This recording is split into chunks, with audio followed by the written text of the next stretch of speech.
Hi, this is Pastor Chris coming from Delmar Reformed Church again. Many of us have been overwhelmed by the events in our country over the past few days, and I wanted to share a brief reflection from you via a letter that I've written. Dear friends, what terrible sights we've seen this past week. I know that you should hear something from your minister right now, but I feel wholly ill-equipped to offer any kind of commentary. Part of me wonders what I could say that all of us haven't learned in preschool. Either way, I humbly share a few thoughts with you now.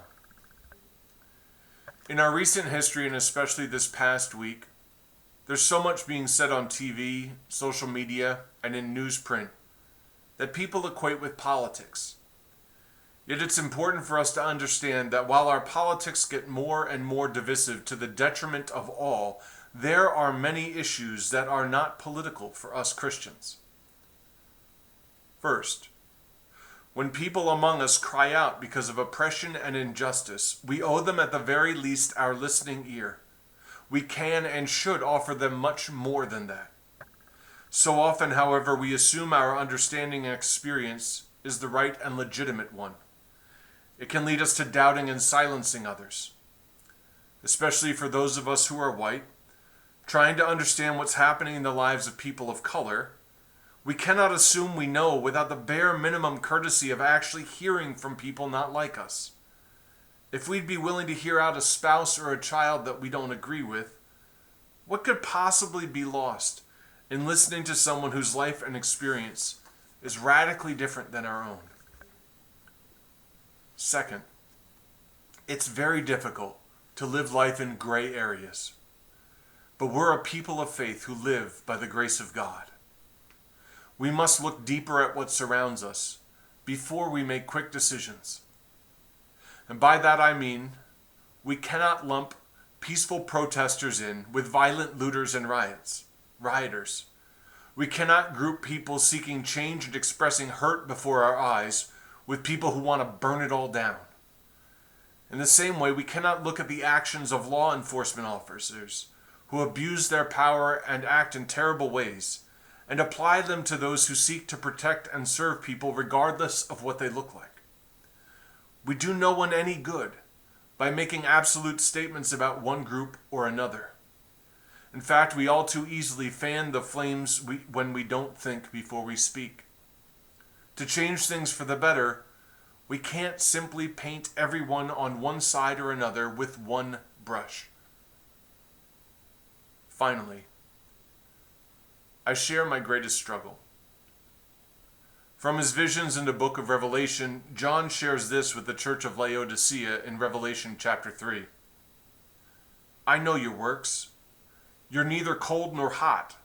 I wish that you were either cold or hot. So because you're lukewarm and neither cold nor hot, I am about to spit you out of my mouth. This comes from Revelation starting at chapter 3, verse 15 and following. There's more that follows that quote. Friends, I'm someone who tries to weather the storms of life. I try to lead others in knowing that whatever may come, God's abiding and steadfast love is constant. In some situations, I think this has served me well, not reacting to things that seem big at the time but really aren't in perspective. On the other hand, when the time comes to be hot or cold, I don't want to be lukewarm. Now is not the time to hope things calm down and get back to normal. We need to take action. It doesn't have to be marching or placing yourself in the line of fire or protecting a store from being looted. It can be, it doesn't have to be. Yet at the very least, we're certainly called to place our politics aside and be witnesses for Christ now more than ever.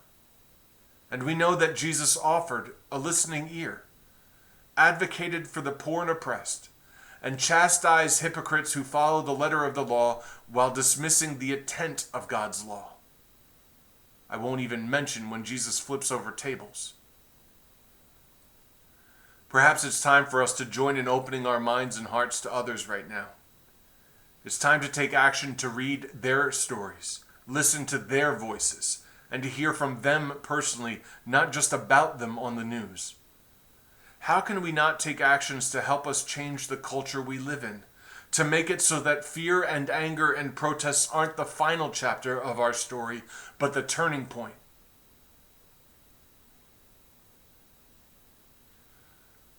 I'm a father of a son who I hope will never hear things that I have. I pray every night that he will never be lonely, because he knows the love of Christ and the love of others. I pray that all of us join in making that prayer a reality. May God's peace be with you today and always.